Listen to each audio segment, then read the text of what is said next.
Bapak Ibu semua. Bagaimana kabarnya Bapak Ibu? Mudah-mudahan sampai di penghujung tahun ini kita semua dalam keadaan sehat dan selalu dalam lindungan Tuhan Yang Maha Kuasa. Nah, sebentar, saya screen dulu ya.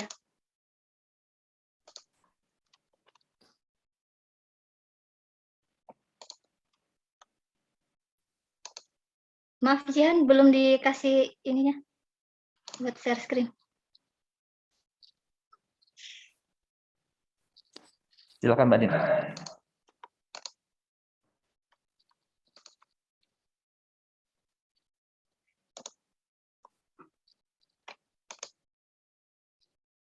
Ya, mohon maaf tadi ada sedikit iklan.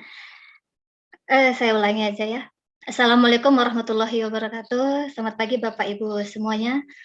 Bagaimana kabarnya? Mudah-mudahan kita semua dalam keadaan sehat dan selalu dalam lindungan Tuhan Yang Maha Kuasa.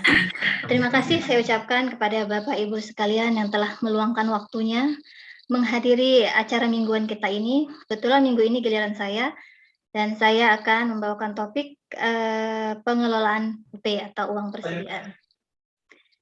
Baik, kita lanjut saja ya, kita mulai. Mohon izin ya Bapak Ibu.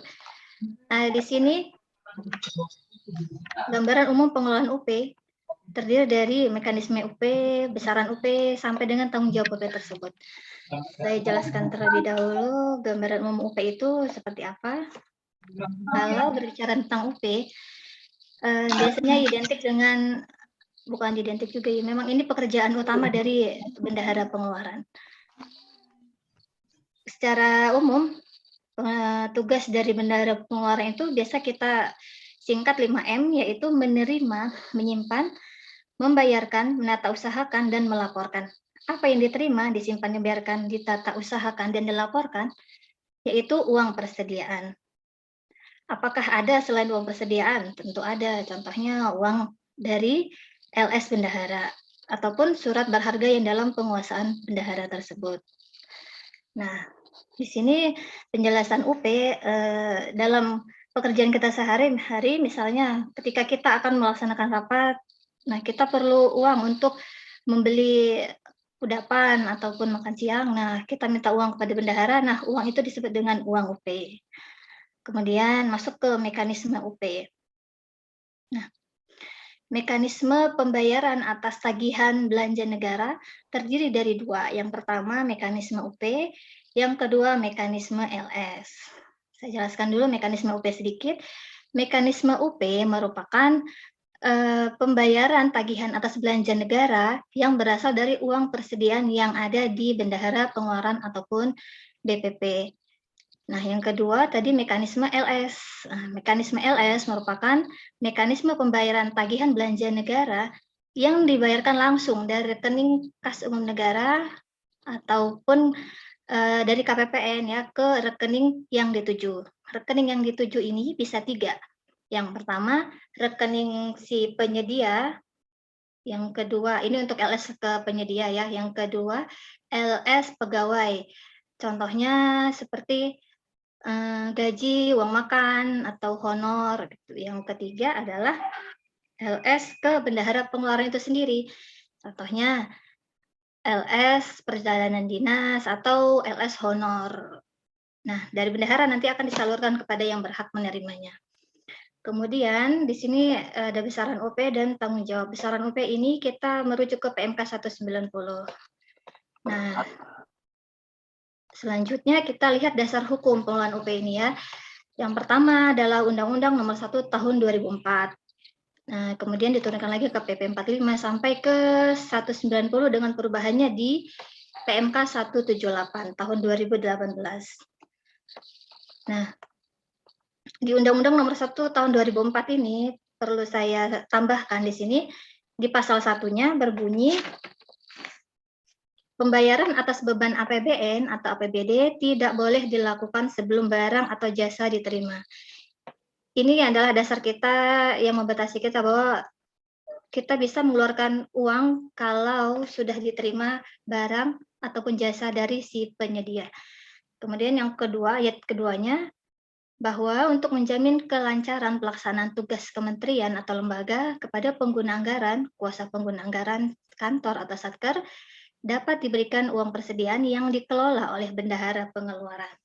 Nah, artinya uang persediaan ini diberikan kepada bendahara pengeluaran untuk menjamin kelancaran pelaksanaan tugas dan fungsi di setiap satker. Kemudian lebih rinci lagi di PMK 190 dengan perubahannya di 178.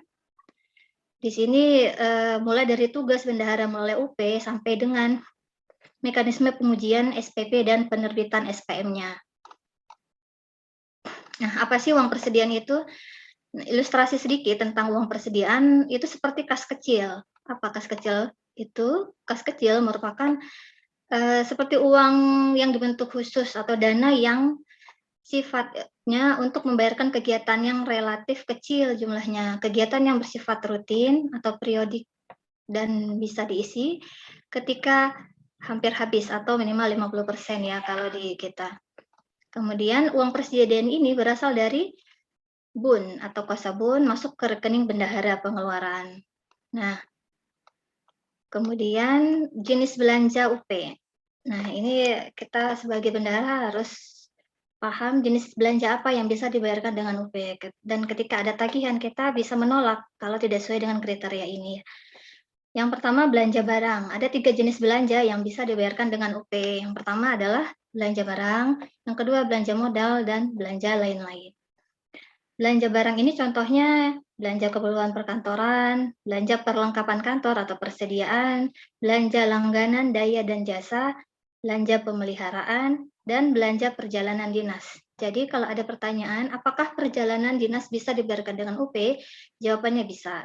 Tapi dikecualikan untuk pembayaran paket meeting yang di atas 50 juta itu tidak diperkenankan dengan UP. Kemudian belanja modal. Belanja modal contohnya pengadaan peralatan kantor seperti alat lab, dan yang kedua pengadaan kendaraan dinas, pengadaan pembangunan gedung, pembuatan jalan irigasi jaringan, dan sebagainya. Kemudian belanja lain-lain. Belanja lain-lain ini seperti belanja lain-lain tanggap darurat. Yang kedua, belanja lain-lain selisih kurs terrealisasi. Dan yang ketiga, belanja jasa pelayanan BUN. Kebetulan belanja lain-lain ini tidak terdapat di satker kita ya. Nah, dari ketiga kriteria belanja barang ini, jenis belanja ini, semuanya harus di bawah 50 juta, baru kita bisa bayarkan dengan UP. Bisa juga di atas 50 juta, tapi kita harus mengajukan dispensasi dulu ke Kanwil DJPB dan belum tentu disetujuinya. Nah, ini dia pengertian uang persediaan yang menurut PMK 190. Uang persediaan digunakan untuk keperluan membiayai kegiatan operasional sehari-hari satker dan membiayai pengeluaran yang tidak dapat dilakukan melalui mekanisme pembayaran LS. Kedua, UP merupakan uang muka kerja dari kuasa BUN kepada bendahara pengeluaran yang dapat dimintakan penggantinya. Artinya di sini kita memiliki 3 kata kunci. Yang pertama, untuk operasional sehari-hari perkantoran. Kemudian, tidak dapat dilakukan dengan mekanisme LS. Contohnya, yang seperti tadi rapat ya, akan kebayang betapa repotnya kita kalau mau beli snack saja kita harus nunggu LS dan saya pikir ini sedikit yang akan mau, vendornya akan sedikit yang dapat gitu kan. Kemudian bisa di-revolving. Di-revolving artinya begini, kita mendapat UP di awal tahun 500 juta, taruhlah UP tunainya 300 ya, kepakai 100 juta. Nah, 150 juta. Nah, ini kita sudah bisa minta penggantiannya kepada KPPN, sehingga setelah SP2 diterbit, kita sudah memiliki kembali UP sejumlah UP awal, yaitu 300 juta itu. Kemudian, ini masih balik ke dasar hukum yang tadi ya, lanjut saja. Nah, ini jenis dan besaran UP. Jenis UP itu ada 3. Yang pertama, UP rupiah murni, kedua UP PHLN, dan UP PNBP. Dan di kita cuma satu, yaitu UP rupiah murni. UP PNBP ini ada di satker yang memiliki PNBP. Kemudian mekanisme UP. Mekanisme UP ini merupakan kita masuk ke jenis UP dulu. Jenis UP ada 2, UP tunai dan UP kartu kredit. UP tunai ini UP yang berada di rekening atau brankas bendahara, dan UP kartu kredit ada dalam bentuk kartu kredit. Dan proporsinya adalah UP tunai dan KKP ini 60-40 ya. Nah, dari proporsi UP terbagi dalam 3 kelompok. Yang pertama, pagu di bawah 2,4 M. Ini maksimal UP-nya 100 juta. Nah, dari 100 juta ini, proporsi UP tunai dan KKP-nya 60-40, jadi 60 juta UP tunai dan 40 juta adalah UP KKP. Nah, dari kriteria yang kedua yaitu pagu di bawah 2,4 M atau 2,4 M sampai dengan 6 M, maksimal UP yang bisa diambil adalah 200 juta. Dan pagu di atas 6 M, maksimal UP adalah 500 juta. Nah, kita di dalam kategori yang ketiga ini, sehingga UP kita saat ini adalah 500 juta dengan proporsi 300 juta uang persediaan tunai dan 400 juta adalah UP KKP. Nah, mekanisme UP ini adalah, oke, sekarang masuk ke mekanisme UP ya. Mekanisme UP merupakan pengajuan UP awal tahun sampai dengan UP itu dikembalikan lagi ke kas negara di bulan Desember. Nah, UP awal tahun ini kita bisa mengajukan UP setelah kewajiban-kewajiban kita di tahun sebelumnya terselesaikan. Kewajiban apa? Yang pertama, LPJ Bendahara Pengeluaran tahun 2021 itu harus sudah disetujui oleh KPPN, sudah selesai. Yang kedua, rekon laporan keuangan dengan KPPN juga sudah selesai. Dan yang ketiga, jika ada perubahan spesimen untuk pengelola perbendaharaan di tahun berjalan, maka semua syarat dan spesimennya harus terdaftar dulu di KPPN, baru kita bisa mengajukan UP awal. Nah, yang kedua, setelah UP diterima, kita masuk kepada GUP tunai. Apa itu GUP tunai? GUP tunai merupakan permintaan kembali atas UP yang telah kita pakai, revolving atas UP yang telah terpakai itu. Nah, dalam Januari ke bulan Desember biasanya kita ada kegiatan-kegiatan yang tidak bisa dibiayai dengan UP, maksudnya UP itu dirasa kurang gitu. Mungkin ada kegiatan besar yang harus memakai UP yang banyak, tidak bisa dialaskan seperti honor, perlengkapan peserta dan sebagainya. Di sini kita bisa mintakan TUP atau tambahan uang persediaan. Nah, TUP ini juga harus habis dalam 1 bulan ya. Bukan harus habis, digunakan, kesempatan penggunaannya hanya 1 bulan. Dan kalau tidak habis dalam 1 bulan bisa kita kembalikan ke kas negara. Sebenarnya bisa juga meminta dispensasi, tapi kalau kita meminta dispensasi akan berefek kepada IPA kita. Kemudian ada di sini dispensasi UP dan perubahan UP. Apa sih dispensasi itu? Dispensasi UP adalah untuk keperluan selain jenis belanja yang dapat dibayarkan dengan UP. Seperti tadi dijelaskan sebelumnya, jenis belanja yang dibayarkan dengan UP itu hanya 3. Yang pertama 52, 53, dan belanja lain-lain ya. Nah, pada saat kita akan membayarkan dengan selain akun tersebut, dengan selain jenis belanja tersebut, kita harus minta persetujuan dulu ke KPPN. Ke Kanwil di JPB. Kemudian perubahan UP. Kalau perubahan UP, dispensasi UP untuk mohon maaf salah. Kalau perubahan UP yaitu UP dengan jumlah melebihi rumus atau formula UP normal. Contoh, kita dengan UP normal 500 juta ya, kita ingin UP kita itu di atas 500. Nah, kita bisa mengajukan surat dispensasi UP ke KPPN. Dan kemudian kita masuk ke GUP nihil. GUP nihil ini bisa dilakukan sebenarnya di tengah-tengah tahun juga bisa, seperti yang kita lakukan 2020, kita menihilkan sebagian UP. Karena satu dan lain hal itu ya. Dan kalau di Desember itu pasti kita harus menihilkan karena Yang pertama, tidak ada lagi pagu yang bisa dibayarkan, atau dengan catatan anggaran sudah habis dan tidak akan digunakan lagi. Gitu.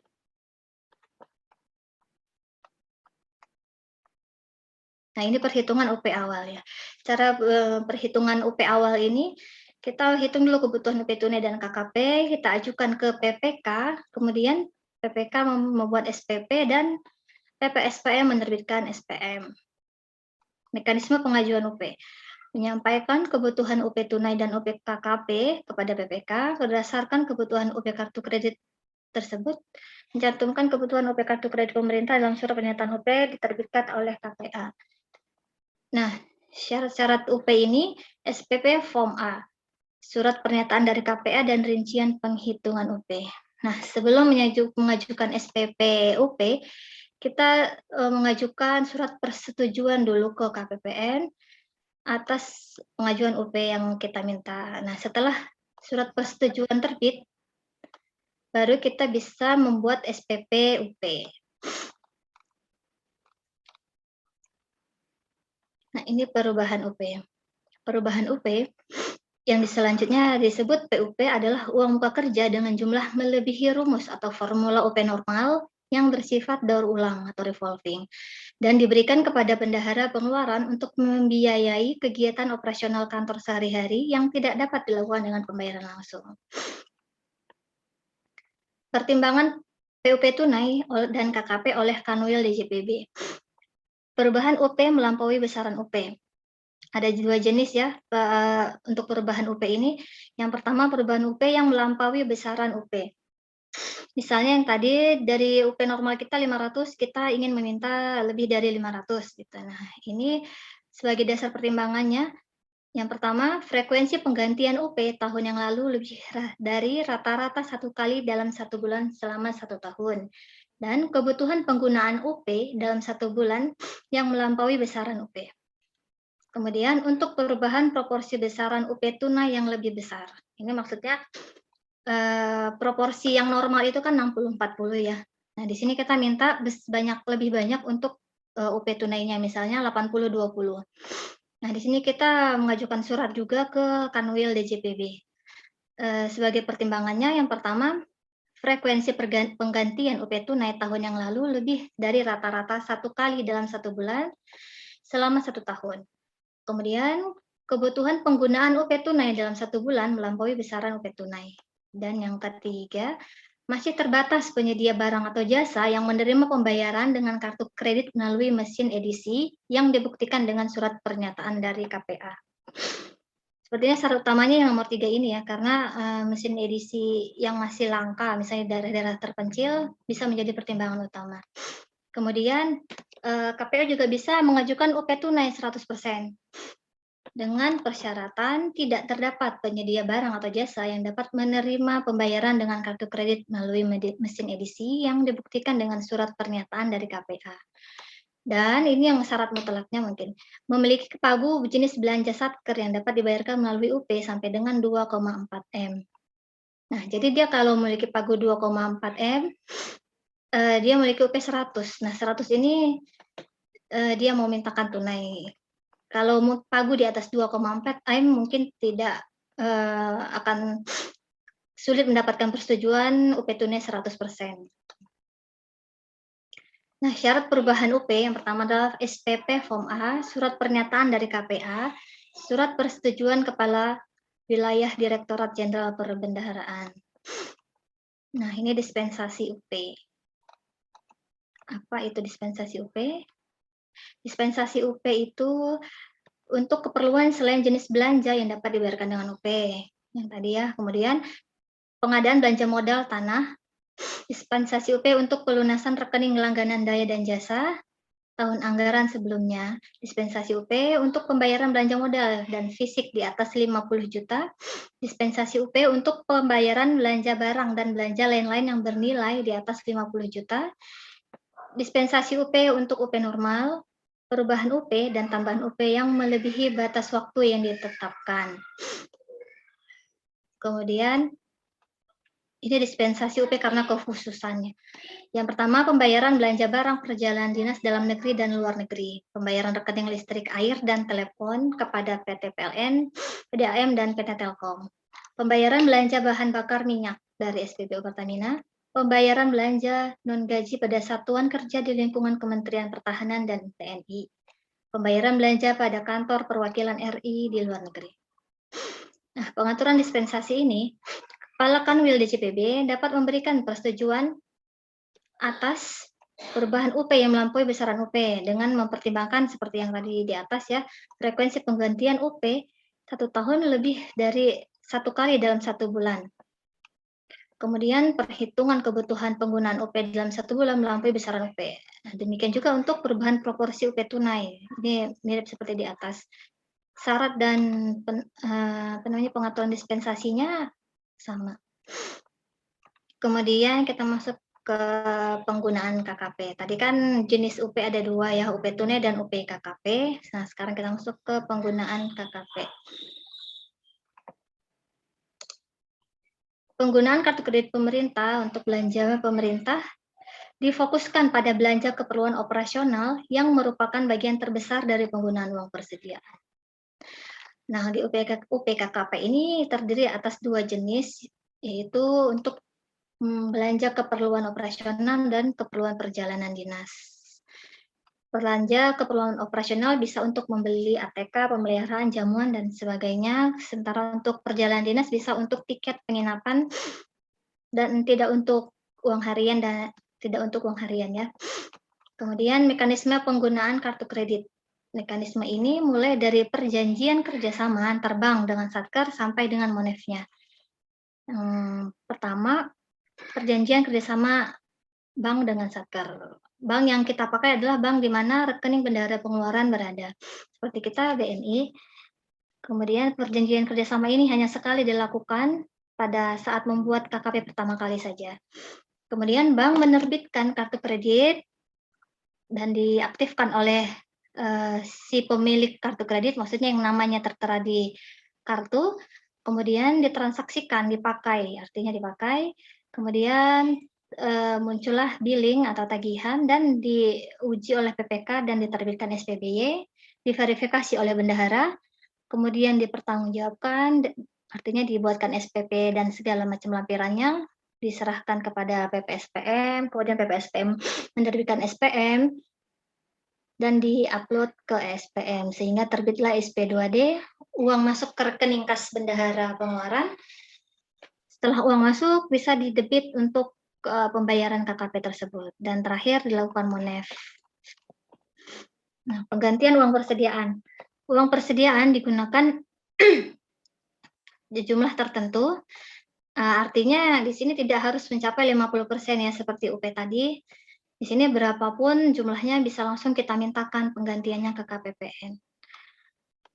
Kemudian lengkapi persyaratan GUP-nya, kemudian ajukan GUP. Nah, ini jenis GUP, GUP tunai, GUP KKP, dan GUP nihil. GUP tunai untuk uang UP tunai tadi, GUP KKP untuk penggantian kartu kredit pemerintah, dan GUP nihil ini untuk mengembalikan uang yang UP pertama kali di Januari itu kita kembalikan ke kas negara dalam bentuk kwitansi, tapi tidak mengembalikan uang, tidak masuk uang ke rekening bendahara lagi, hanya menyampaikan pengesahan.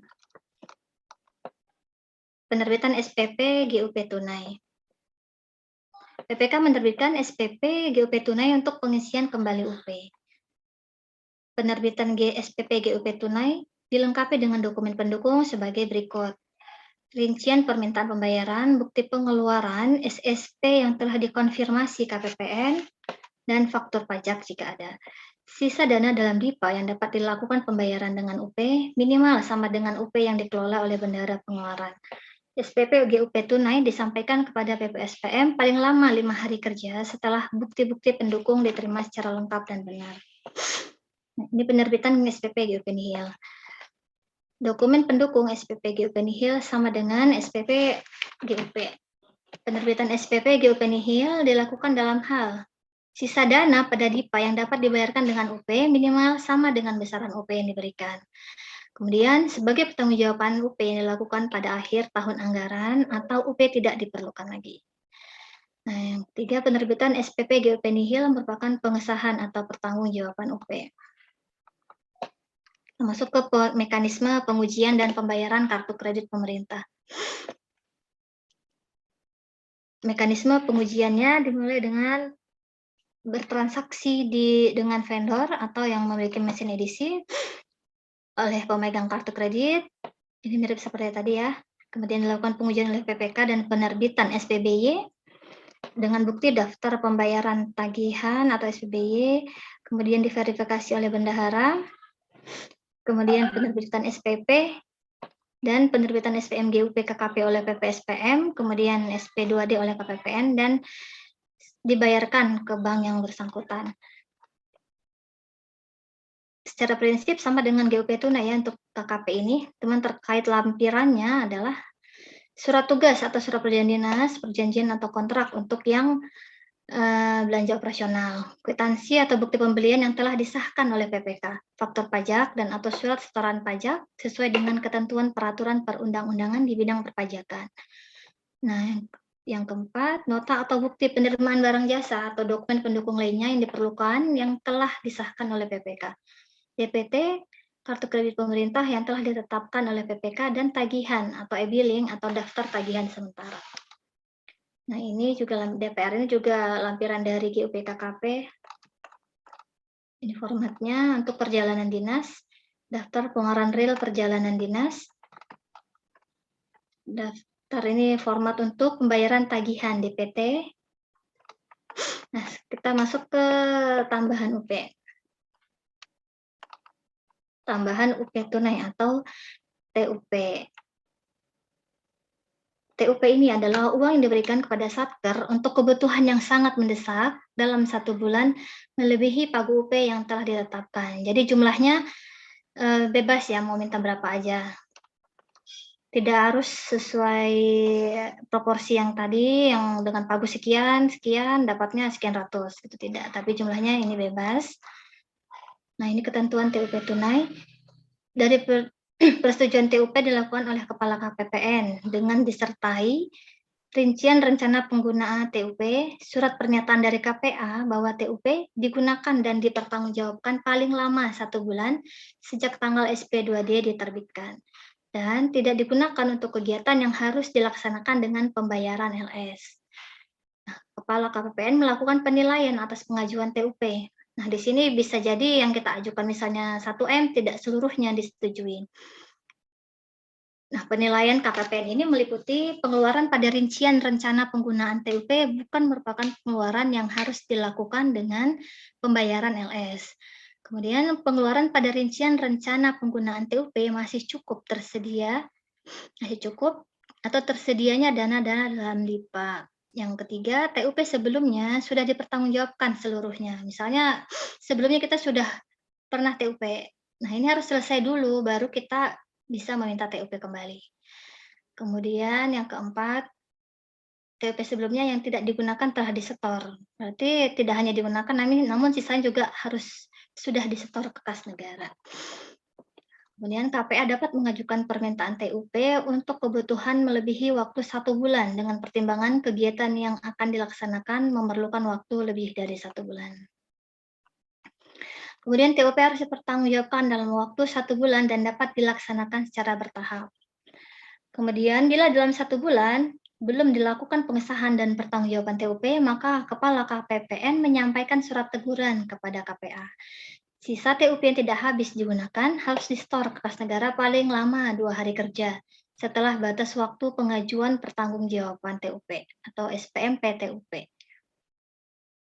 Kepala KPPN dapat menyetujui permohonan perpanjangan pertanggungjawaban TUP melampaui 1 bulan dengan pertimbangan KPA harus mempertanggungjawabkan TUP yang telah dipergunakan dan KPA menyampaikan pernyataan kesanggupan untuk mempertanggungjawabkan sisa TUP tidak lebih dari 1 bulan berikutnya. Nah, untuk KKP kita juga bisa mintakan TUP. Menyampaikan permohonan persetujuan TUP kartu kredit pemerintah kepada Kepala KPPN disertai rencana nilai batasan belanja atau limit TUP KKP, rincian rencana pengeluaran yang akan dibiayai dengan TUP KKP yang ditandatangani oleh KPA dan BP atau BPP, dan rencana periode penggunaan batasan belanja atau limit TUP KKP mulai berakhir. Nah, di sini ada juga administrator kartu kredit pemerintah. Administrator ini menginformasikan nilai kenaikan batasan belanja atau limit KKP semula menjadi, kemudian periode kenaikan batasan belanja atau limit dari, hingga, dan nomor dan nama kartu kredit pemerintah kepada bank penerbit kartu kredit pemerintah. Nah, pertanggungjawaban TUP tunai. TUP tunai digunakan jumlah tertentu, dilengkapi persyaratannya, kemudian diajukan PTUP-nya. Nah, penerbitan SPP TUP tunai.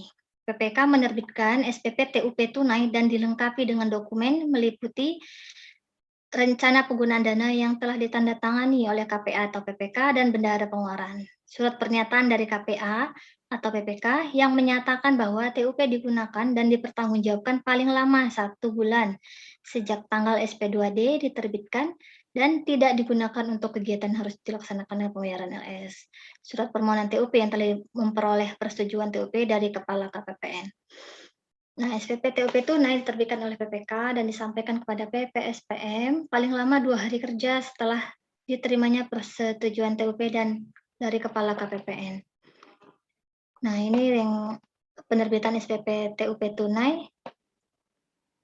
PPK menerbitkan SPP PTUP tunai sebagai pengesahan atau pertanggungjawaban atas TUP.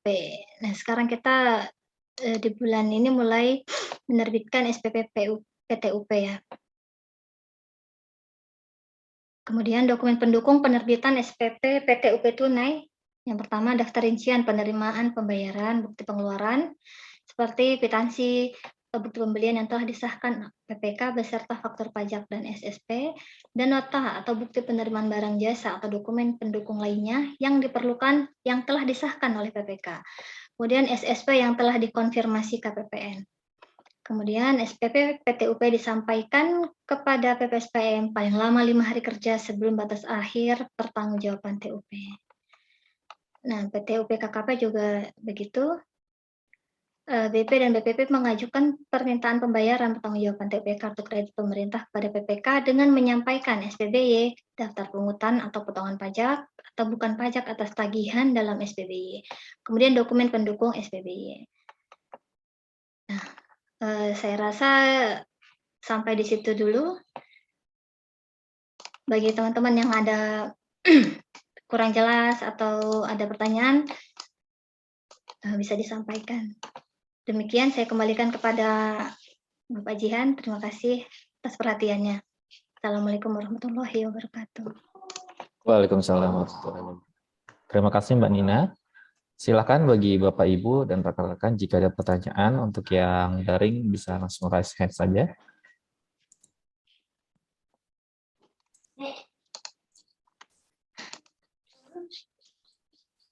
Oh ya, silakan Mbak Sofi.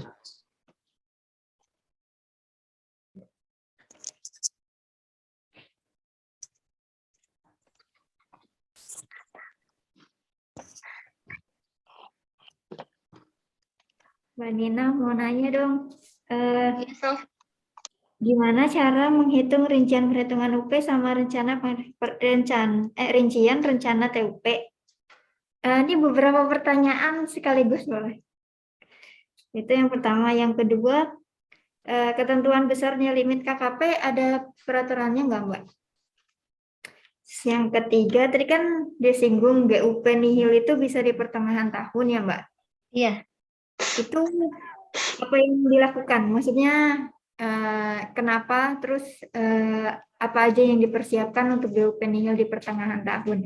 Terus nanti kalau setelah GUP nihilnya, apakah nanti untuk UP-nya yang selanjutnya itu kembali lagi ke UP awal lagi besarannya? Gitu. Aja. Baik, terima kasih Mbak Sofi. Saya jawab dulu yang GUP nihil pertengahan tahun. GUP nihil pertengahan tahun itu tidak ada syarat khusus ya, sesuai dengan kebutuhan kita saja. kalau dirasa berlebih, artinya berlebih seperti ini, kita tidak bisa melakukan revolving dalam 1 bulan, karena UP kita ada 300 ya.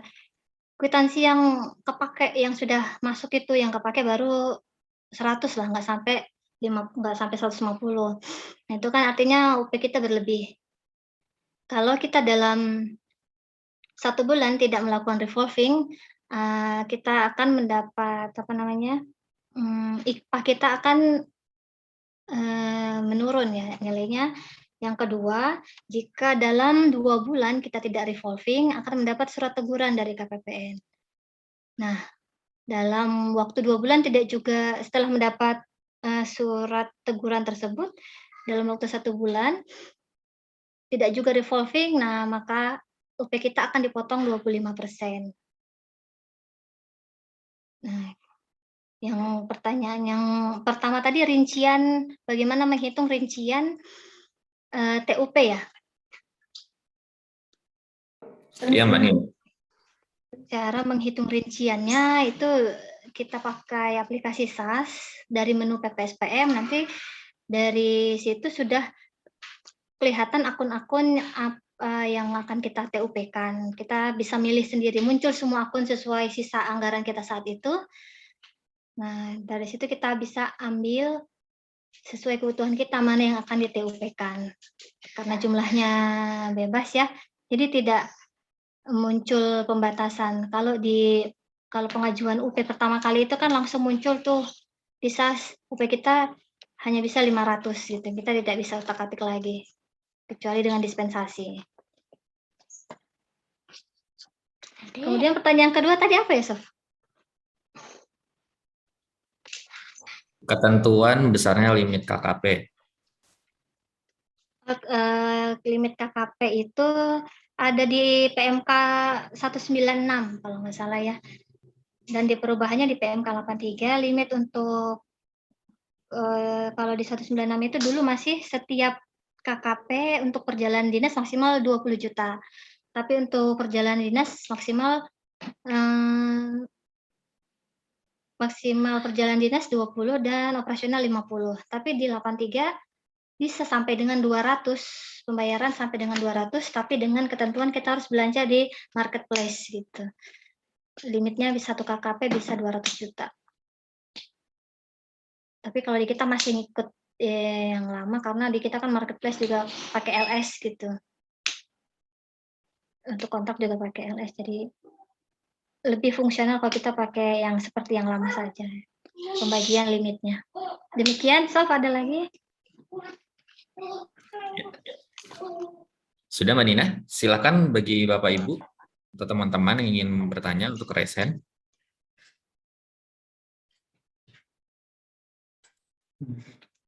Ya, silakan Pak Farul. Ya, makasih Mas Jihan. Assalamualaikum warahmatullahi wabarakatuh. Selamat pagi, salam sehat. Yang kami hormati Pak Yudi, ada Pak Agus di sini juga. Kemudian Mbak Nina, Pak Tri, Bu Hai, dan rekan-rekan TW Utama. Terima kasih Mbak Nina. Mantap nih materinya. Materinya terkait dengan pengelolaan UP kan memang sehari-hari yang kita lakukan ya. Nah, tadi saya menyimak terkait dengan UP untuk perjalanan dinas ya. Berarti kan memang UP itu hanya untuk tiket dan penginapan saja begitu ya. Untuk uang harian dan lain sebagainya itu tidak menggunakan UP begitu ya. Apakah demikian begitu atau bagaimana? Nanti kami mohon informasinya Mbak terkait dengan UP yang untuk hanya tiket dan penginapan. Iya Pak Farul, terima Kemudian, kasih. Belum, masih ada ya? Masih ada Mbak. Ada 4 pertanyaan Mbak Nina. Sorry nih, aku borong pertanyaannya. Yang kedua, GUP ya. GUP itu kan bisa berapapun ya.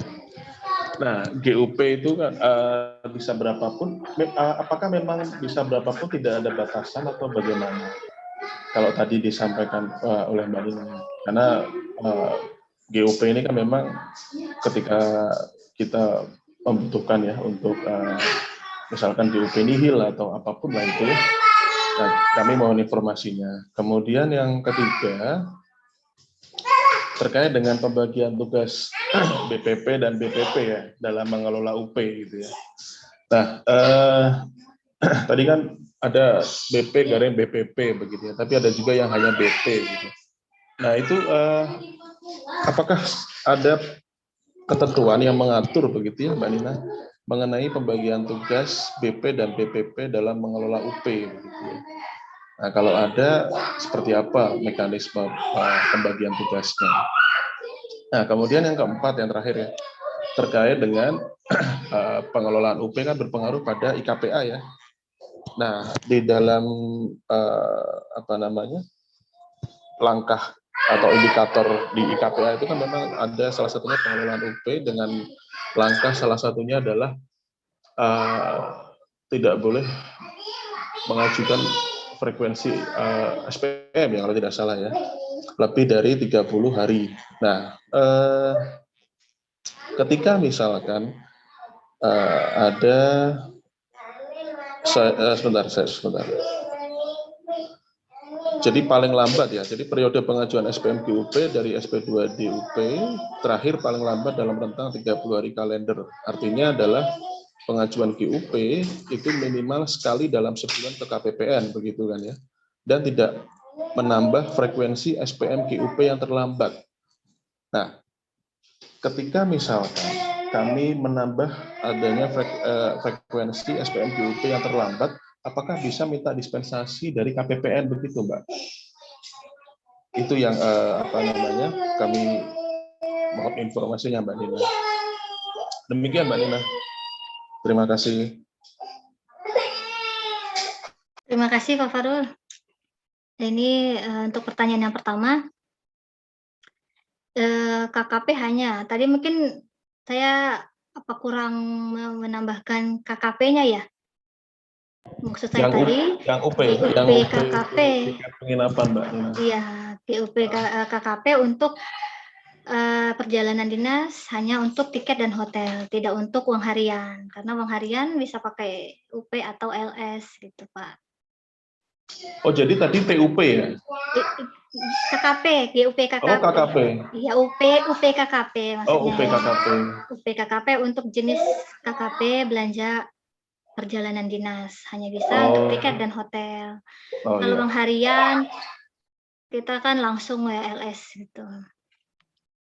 Kemudian GUP, mungkin ini bukan GUP Pak, tapi TUP. TUP berapapun bisa. Oh, TUP ya, Mbak Nina? Iya, TUP jumlahnya berapapun bisa. Bukan GUP ya?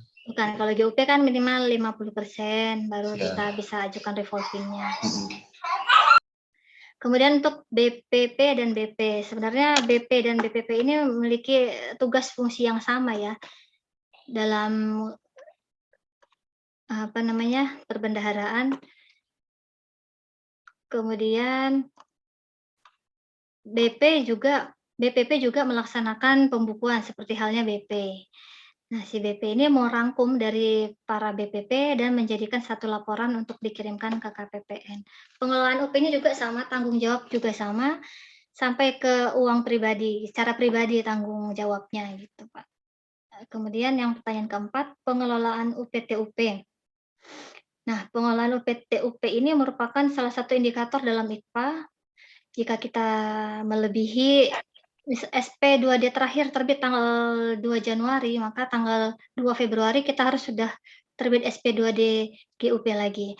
Nah, bisa kita mintakan dispensasi, tapi tetap IKPA-nya tidak kena dispensasi, hanya untuk surat tegurannya saja dispensasi. Yang saya tahu seperti itu, Pak Farul.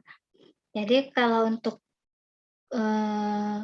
keterlambatan pengajuan revolving lebih dari 30 hari, kita bisa minta surat dispensasi agar tidak kena surat teguran, tapi untuk IKPA-nya tetap kena. Setahu saya begitu. Makasih Pak Farul. Iya, makasih Mbak Nina. Mbak Nina izin Mbak, tadi Mas Ian izin ya Mas, saya bertanya. Iya. Berkaitan dengan tanggung jawab pribadi tadi Mbak Nina, mungkin bisa tolong dijelaskan kembali Mbak, tanggung jawab pribadi ini sampai sejauh mana? tanggung jawab pribadi ini misalnya kalau kita ada selisih nih antara pembukuan dengan uang yang ada di berangkas kurang gitu kan, itu menjadi tanggung jawab si BP atau BPP itu, seperti itu. Jadi ada kehilangan atau salah buku atau lebih setor pajak, nah itu menjadi tanggung jawab dari si BP atau BPP tersebut. Seperti itu Pak Farul. Ya, baik. Izin Mbak Baik, Nina, terima kasih. salah transfer juga bisa ya? Jadi pesan pribadi juga ya? Iya Pak, kalau transfer,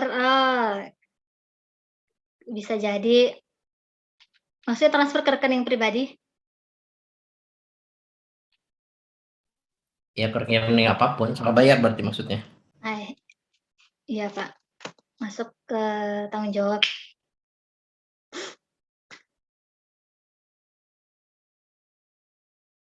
Baik, terima kasih Mbak Nina. Selanjutnya Pak Agus, dipersilakan Pak.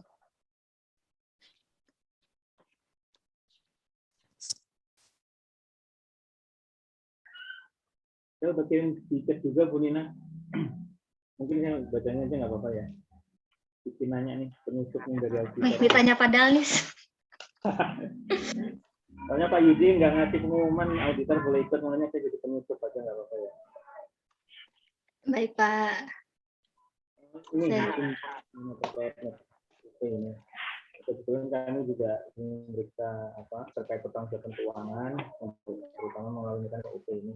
Ini kebetulan kami pernah nemu kasus setelah tutup tahun anggaran ini ternyata ada beberapa biaya perjalanan dinas bahkan sampai berjuta-juta gitu masih ditahan oleh pengelola kegiatan, belum disetor ke bendahara, padahal di realisasi keuangan ini sudah di-close semua begitu. Nah ini yang perlu saya tanyakan, dengan pengendalian yang ada sekarang ini, katakanlah prosedur segala macam gitu, apakah yang seperti itu memungkinkan begitu? Kok bisa pemegang penanggung kegiatan ini masih memegang uang muka dan belum dikembalikan ke bendahara, padahal sudah tutup anggaran gitu dan sudah dinyatakan close oleh KPPN juga gitu. Itu yang pertanyaan pertama. Kemudian yang kedua terkait nanti mungkin sekalian ini Bu Nina ya, terkait tadi mekanisme UP mungkin saya perlu dijelaskan kembali terkait prosedur tutup tahun anggaran seperti apa, terutama terkait dengan UP ini. Kemudian yang kedua terkait KKP, penggunaan kartu kredit ini. Kami juga menemukan kasus di satu balai itu awalnya menerbitkan 3 KKP. Di antara 3 ini 2 di antaranya di atas nama orang yang sama begitu. 1 orang begitu, pegang 2 KKP, 2 nomor KKP. Kemudian setelah ganti tahun anggaran, salah satu KKP ini oleh bendahara tidak didaftarkan lagi ke KPPN ya. Dia tidak didaftarkan lagi sehingga dianggap ini nggak berlaku gitu. Cuman ternyata prakteknya KKP ini masih digunakan untuk belanja oleh pegawai gitu. Tidak hanya yang pegang KKP awal, tapi juga pegawai-pegawai lain juga ikut pakai KKP itu untuk belanja gitu. Nah ini kalau terkait ini prosedur untuk katakanlah yang tadinya aktif dijadikan non aktif itu seperti apa sih prosedurnya begitu, dan seharusnya KKP yang sudah tidak digunakan lagi untuk keperluan kantor ini harusnya diapakan begitu.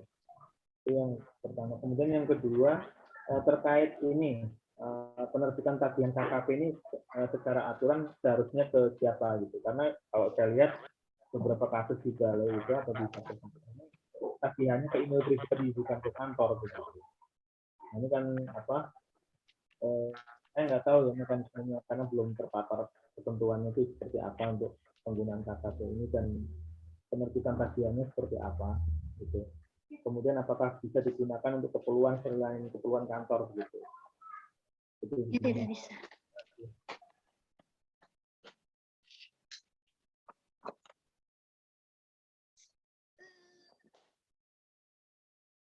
Baik, terima kasih Pak Agus.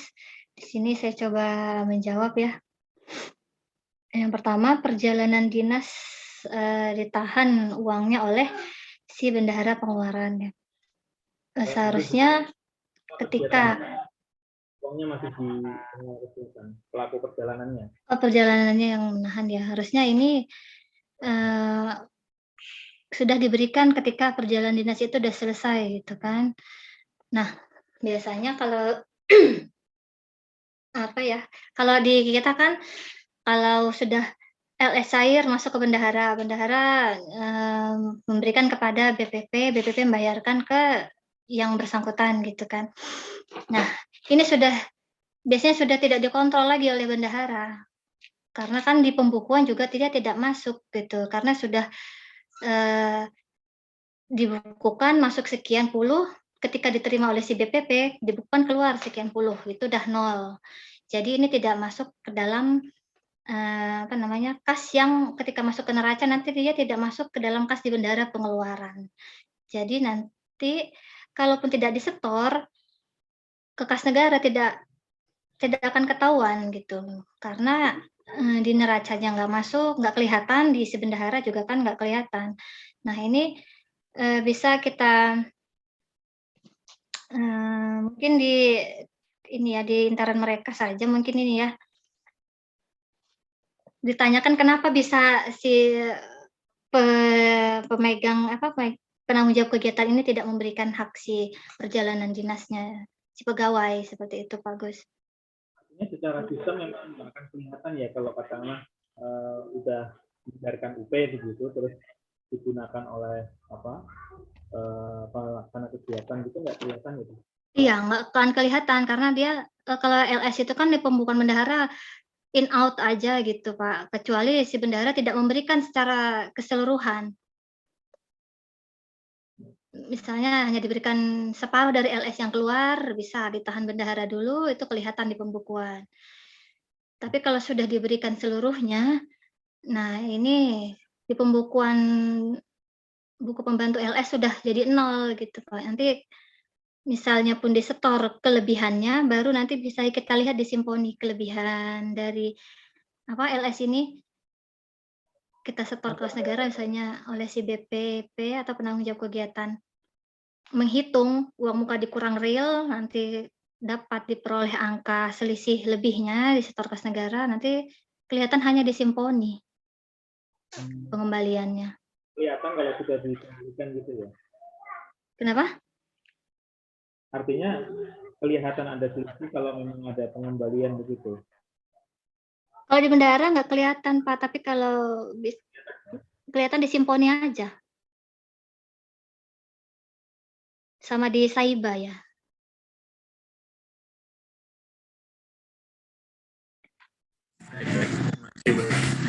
Jadi walaupun dia lewat tahun tuh nggak kelihatan. Akan ketahuan ya. Iya. Tergantung personilnya juga mungkin ya. Ya artinya kalau dari sistem nggak kelihatan kan idealnya kan dibuat pengendalian tambahan gitu ya. Kalau di situ nggak ada berarti kan di internal satker paling nggak kan buat Iya. supaya itu lebih tertib gitu loh. Kalau ada sisa ya harusnya kan dikembalikan. Gitu. Iya betul Pak. Bagaimana pengembaliannya, mekanismenya kan harusnya diatur. Mungkin ini juga bisa jadi masukan sih nanti ke waktu kami turun ke lapangan lagi gitu. Iya, betul sekali Pak. Dua kejadian nggak seperti itu gitu. Artinya kan potensi bocor kan jadi besar juga kalau nggak diatur. Iya. Izin, Pak Agus, Mbak Nina. Iya Pak. Saya jadi penasaran juga tuh, kok bisa ya di balai itu ada satu orang bisa megang 2 KKP mungkin ya, KKP perjalanan sama KKP belanja. Emang bisa ya Mbak Nina ya? Harusnya kan satu orang satu KKP ya? Saya kurang paham Pak kalau itu, mungkin tergantung banknya kali ya. Boleh 2. Kayak gini loh Pak Agus, penerapan di kita, KKP itu kan ada 3, tapi kan ada KKP untuk perjalanan dinas sama KKP untuk belanja, untuk keperluan perkantoran. Nah, jadi nggak bisa kalau yang kayak saya itu kan hanya untuk belanja Pak Agus. Jadi saya nggak bisa untuk bayar hotel sama untuk bayar tiket, tapi bisa untuk beli-beli perlengkapan perkantoran atau itu gitu, untuk belanja keperluan ini. Tapi itu yang ngatur satkernya sendiri atau banknya Pak Tri gitu? Ketentuannya sih kayaknya satker ya Mbak Nina ya, kan hanya 40% ketentuan tadi berdasarkan aturan tadi, 60% uang persediaan, 40% KKP. Nah KKP-nya itu diatur lagi, 40% itu mana yang dipakai untuk perjalanan dinas, mana yang dipakai untuk belanja. Tapi kalau satu orang bisa megang dua KKP, saya baru tahu tuh malah. Jadi ada KKP untuk belanja sama KKP untuk perjalanan dinas. Itu Enak banget ya, faktanya. bisa belanja sama bisa dipakai untuk. Faktanya kejadian seperti itu, Pak Tri. Dan tagihannya Oke. masuknya ke rekening ke ini email pribadi, bukan ke kantor gitu. Kalau Iya, email Pak. itu hanya kan pemberitahuan ini Pak Agus, hanya pemberitahuan untuk tagihan. Ya. Tetapi permasalahannya ya bisa megang 2 KKP itu saya baru tahu. Ya. Ya, artinya kalau Menarik juga sih. tagihannya masuknya ke pribadi kan, kalau nggak ada check and recheck kan bahaya juga, Pak Tri. Kalau yang tahu hanya satu orang gitu. Di tagihan ini Pak Agus nanti bisa dan kita juga bisa minta rekapannya kok ke itu ya Mbak Dina ya, keperluannya Iya, apa. Pak. Nah, Bisa. iya. Tagihan Artinya Bank punya juga hak ya, bisa sih. perendahan tak tagihan Punya, gitu. punya. Bisa. Perinciannya apa? Karena kan nanti juga pertanggungjawabannya perincian ya Mbak Dina ya. Iya, Pak. Misalnya Bisa nanti ketahuan dua- bayar apa gitu. Bayar Bisa misalnya. tapi 2 nomor itu untuk satu orang itu yang pengen saya juga. Nah, itu yang saya baru tahu tuh. Satu orang bisa megang 2 KKP, 2 jenis KKP. Iya, Pak. Mungkin. Mungkin banknya bukan BNI kali ya, Pak. Ya kalau BNI nggak bisa ya Mbak Dina. Nggak bisa, setahu saya sih nggak bisa. Makanya saya juga bingung kalau bisa satu orang bisa megang 2 jenis KKP. Baik Pak Agus, pertanyaan yang kedua untuk prosedur tutup tahun. Nah, untuk tahun itu hanya untuk yang GUP ini ya, maksudnya ya GUP nihil sama aja seperti GUP biasa, cuman beda di kode-kode SPM-nya saja. Tutup tahun itu artinya kita menyelesaikan mempertanggungjawabkan UP yang kita mintakan di awal itu. Misalnya 300, kita pertanggungjawabkan, kita seperti kayak pengembalian aja ke KPPN berupa kwitansi. Tidak minta uang lagi, kemudian jika ada sisa, kita setor ke kas negara dengan akun pengembalian UP atau 81511. Nah, setelah GUP ini selesai, nanti baru dimintakan lagi UP di awal tahun. Demikian, kemudian pertanyaan berikutnya, 3 KKP, 2 orang atas nama yang sama, kemudian tidak didaftarkan lagi tahun berikutnya. Mungkin tidak dinonaktifkan ya Pak, sehingga masih bisa kepake. Setahu saya kalau sudah kita nonaktifkan seperti punyanya Pak Mus dan punyanya Bu Zul, itu tidak akan bisa kepakai lagi. Seperti itu. Artinya itu yang beda ya Bu Nina. Tidak didaftarkan ke KPPN sama dinonaktifkan itu ya. Kalau penonaktifan kita banknya tidak kan berhubungan ke KPPN. Kalau artinya langsung ke bank ya? Iya, hanya ke bank. Ini tuh masalahnya mungkin di situ, nggak dinonaktifkan ke bank. Iya, mungkin seperti itu Pak. Masalahnya setelah tidak didaftarkan ke KPPN ternyata ada pengeluaran sampai 9 bulan gitu. Ya Allah. Saya juga waduh, kalau kayak begini kan risiko bocor juga kalau seperti itu terus-terusan. Iya, betul Pak. Terima kasih Bu Nina. Sama-sama Pak Agus. Baik, untuk selanjutnya pertanyaan terakhir ya. Ini sudah ada di kolom chat dari Mas Yoga. Izin bertanya, apakah TUP bisa dilakukan atau diajukan lebih dari 1 kali dalam 1 bulan? Lalu untuk mekanismenya bagaimana? Bisa banget. Setiap minggu juga bisa TUP, asal syaratnya yang pertama, TUP sebelumnya sudah selesai dipertanggungjawabkan. Selesai dipertanggungjawabkan artinya sudah dibuatkan SPMP TUP-nya dan sisanya sudah dikembalikan ke kas negara. Kemudian kita minta persetujuan UP lagi untuk kegiatan kita yang mendesak dan muncul persetujuan dari kepala KPPN, kemudian kita bisa bikin SPP TUP lagi. Kemudian dipakai, selesaikan lagi, minta lagi dipakai, selesaikan lagi, minta lagi, bisa seterusnya seperti itu. Demikian Ayo. Baik, terima kasih Mbak Nina. Selanjutnya berhubung sudah masuk jam 9 ya, mungkin acara agenda Jumat Ceria edisi ke-6 ini kami cukupkan. Sebelum itu kami mohon Bapak dan Ibu yang terhormat untuk dapat aktifkan kamera sebagai bentuk absensi.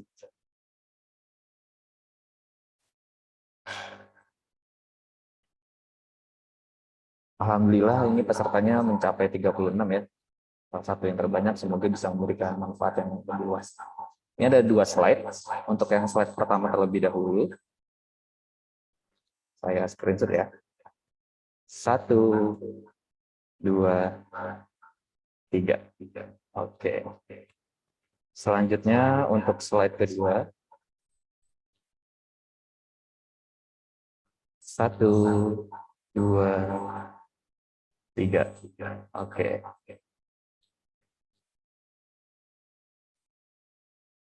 Baik, terima kasih Bapak Ibu sudah hadir dalam dan mengikuti agenda Jumat Ceria edisi ke-6 pada kesempatan kali ini. Terima kasih juga kepada Mbak Nina sudah menjadi narasumber dengan topik yang sangat bermanfaat ya. Semoga kita semua dapat menyerapnya dengan sebaik mungkin dan dapat menjadi pengetahuan lebih dalam bekerja. Baik, mungkin cukup sekian dari saya selaku MC. Akhir kata mohon undur diri. Wassalamualaikum warahmatullahi wabarakatuh. Terima kasih Bapak Ibu. Waalaikumsalam warahmatullahi wabarakatuh. Waalaikumsalam. Nina, Mas Yan, Pak Yudi. Terima kasih, mohon maaf jika ada Sama-sama.